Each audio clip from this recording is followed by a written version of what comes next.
friends, it's Lauren from Dark Horse, and today we are going over how to clean your grooming tools. Now, before we dive into the tutorial, let's discuss why we should clean our brushes. So, as you know, brushes remove dirt, dust, and grime from our horses. As we groom, these brush fibers will pick up the debris from the coat, along with any excess sebum and oil. So, if we don't clean our brushes regularly, we risk redistributing this dirt and grime and excess sebum back into the coat and skin instead of removing it.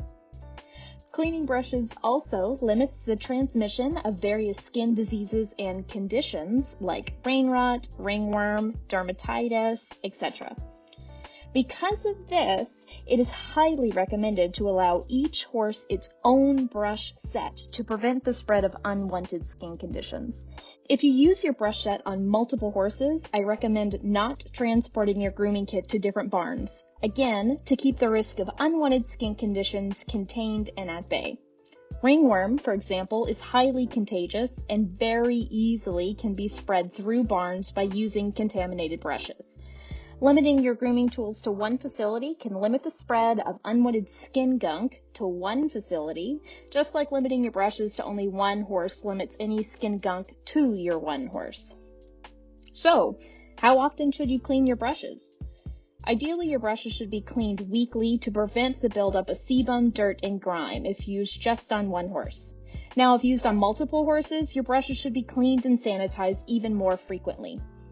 Something to consider is that the seasons may require a different cleaning cycle. You may notice you need to clean your brushes more frequently in the winter if you're unable to bathe as routinely, or you may need to clean more frequently in the summertime if your horse is prone to rolling in the mud.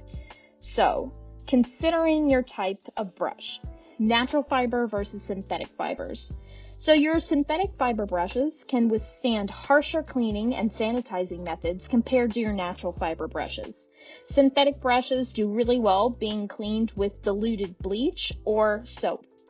Meanwhile, bleach can be incredibly drying to your natural fibered brushes. Therefore, I highly recommend cleaning those brushes with a degreasing soap, such as Dawn dish soap, and sanitizing them with chlorhexidine or another antiseptic like Listerine, for example. Okay, so let's get into it. First, you see me knocking out any loose debris out of my brushes with my curry comb. Now, there isn't a ton of gunk in these brushes because I knock the extra dust and dirt out of them while I'm grooming, but it's still a good idea to make sure they're as clean as possible before I begin to wash them.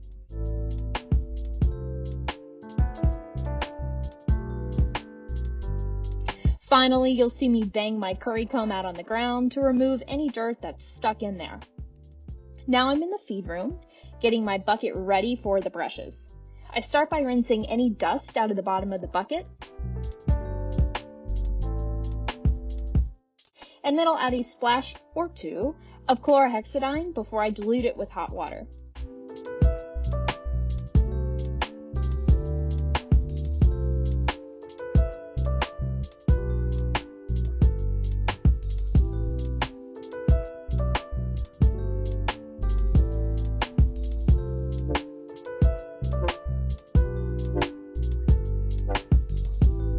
As I add these brushes into the bucket, I'm mindful not to let them soak for more than 5 to 10 minutes.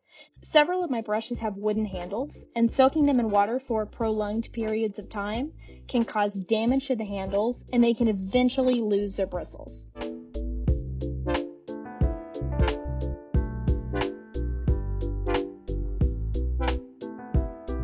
Here you can see me take a little Dawn dish soap in a smaller cup for my synthetic bristled hoof polish brush. This bad boy can soak for however long he wants to because he's pretty greasy.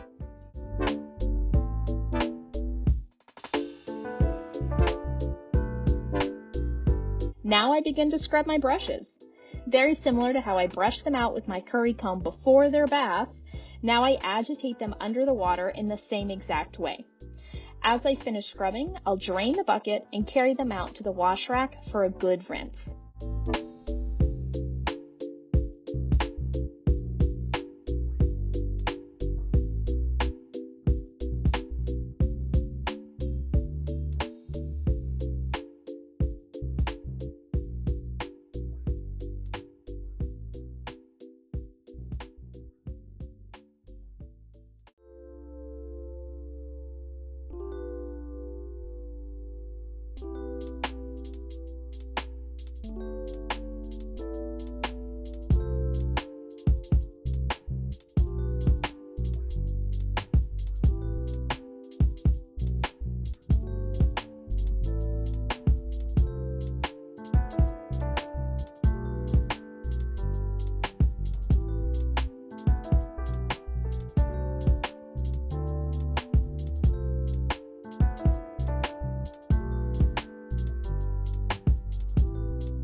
For rinsing, I'll lay everything out in the clean wash rack and I'll thoroughly rinse the brushes with the hose. Don't worry about the long bristled brushes. We'll flip them on their sides to ensure all the soap comes out.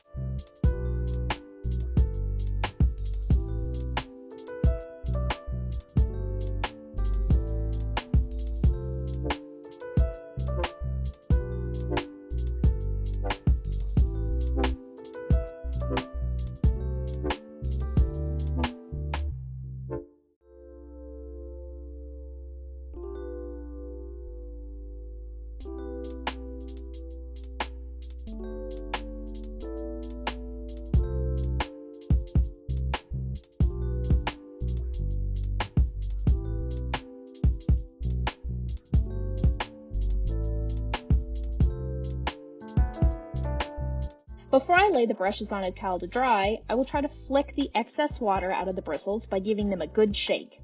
You can see how much water the brushes release when I shake them out.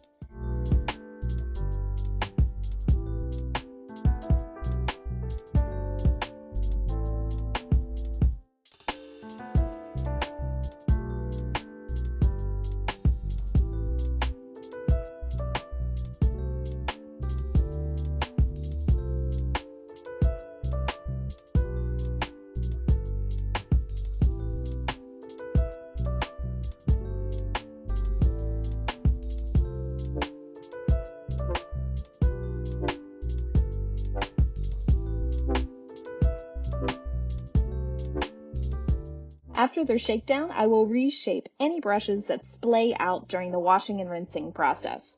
The fibers are usually pretty pliable when they're wet, so I'll shape them up and they'll be as good as new after they've dried. As I start to dry the brushes, I will put them bristle side down to make sure all the water is pulled out of the handles.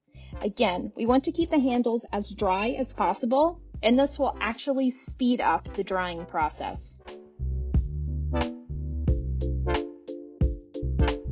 Generally, after the brushes are about 70 to 80% dry, I will flip them over so they are now handle side down to allow the bristles to dry fully. Finally, before you're totally done, make sure to go back and clean your workspaces. I always rinse the wash rack out and put the hose away so everything is clean, tidy, and ready to be used again later. And that's it. That's how I clean my grooming tools. Not only will this help keep our horses clean and healthy, but this will protect your tools and prolong their usefulness. Almost all of the brushes in this video are 3 to 10 years old, and they still look brand new because I take good care of them. Thank you so much for watching.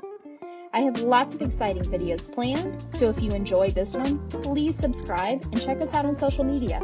See you next time.